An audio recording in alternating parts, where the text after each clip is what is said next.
Кошаркарите на будучност му се реваншира на нашиот шампион МЗД Скопје за поразот од Јане Сандански. Црногорците катастрофално го поразија МЗД со 92-61 во предпоследното коло од АБА лигата. МЗД успеа на противникот да му парира само во првата четвртина, која заврши нерешено, а во втората будучност стегна 7 поени преднос. Во второто полувреме играта на МЗД Скопје целосно се распадна, а будучност немилосорно го полнеше кошот на аеродромци. На мечот најефикасен беше Теймс со 20 поени, Дреноваc даде 13, а Лалич 10. Во последното коло на 13 март, МЗД Скопје ќе го пречека Морнар во спортскиот центар Јане Сандански. Карпор Соколи пак го солода Задар со 85-79 во 25-то коло од АБА лигата. Соколите славија над хрватскиот тим, со што ја оставија Крка во игра да избори опстанок во лигата. Задар во Скопје бараше победа која ќе му го обезбедеше опстанокот и 1/4 го делеше од остварување на целта. Карпор Соколи пресвртот го направи во последните 10 минути, односно во последната четвртина која ја доби со 28-19. Пери беше брилјантен со 26 поени,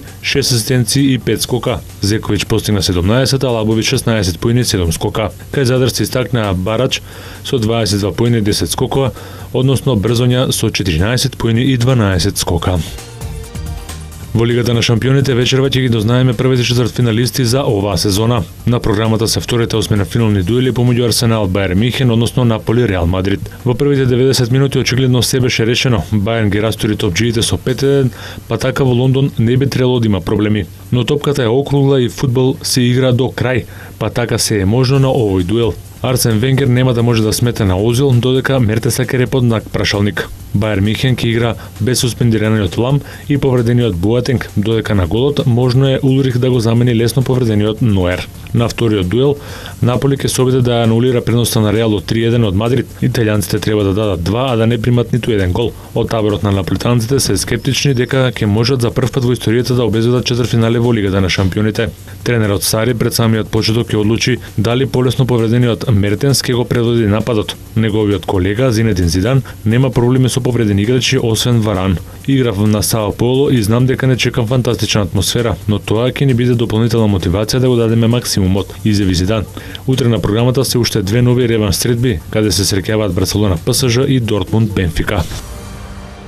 Девис Куп селекцијата на Шпанија ќе остане без својот најдобар играч Рафа Надал, кој нема да настапи против Србија во Белград. Рафа по поразот од Квери во финалето на Акапулко изјави дека ќе го пропушти четвртфиналето против Србија за да може подобро да се спреми за турнирите на земјана подлога кои следуваат во продолжение на сезоната. Сега ќе играм во Индијан Велс и Мајами, а потоа ќе имам 2 недели време да се подготвам за најважниот дел од оваа сезона, а тоа се надпреварите на земјана подлога. Турнирите кои ги играм се многу важни за мене, но Монте Карло и Ролан Гарос се клучни, изјави Надал. Надал слично во последен момент го откажа настапот за Шпанија во првиот дуел против Хрватска и најави дека ќе биде дел од тимот во второто коло, но не го одржа својот збор.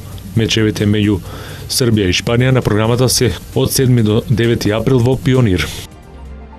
12 надпревари одбележа изминатата ноќ во NBA лигата. Кавај Ленард блескаше на дербито во Тексас, која по голема борба го доби Сан Антонио. Спарси го совладаа Хјустон со 112-110. Ленард погоди тројка во финишот преку Нене Хиларио, а потоа во последниот напад го изблокира Джеймс Харден. Ленард надпреварот го заврши со 39 поени, 6 скока, 5 асистенции и 2 блокади. Изброј на поени постигна и Харден за Хјустон Рокетс. Кливленд загуби од Мајами со 98-106, а мечот го одбележа повредата на Ендрю Богот, која скрши под коленицата во 58 секунди игра во дебито за Кливленд. Мајами до победата го предводеа Вејтерс и Горан Драгич. Вејтерс постигна 29 поени, додека словенецот имаше 21 поени, 5 асистенции. Ирвинг, Леброн, Джеймс беа единствените кај Кливленд со двоцифрен број на поени. Ирвинг даде 32, а Джеймс 30 поени, 17 скока и 6 асистенции. За вечера во NBA лигата предвидени се само 3 надпревари.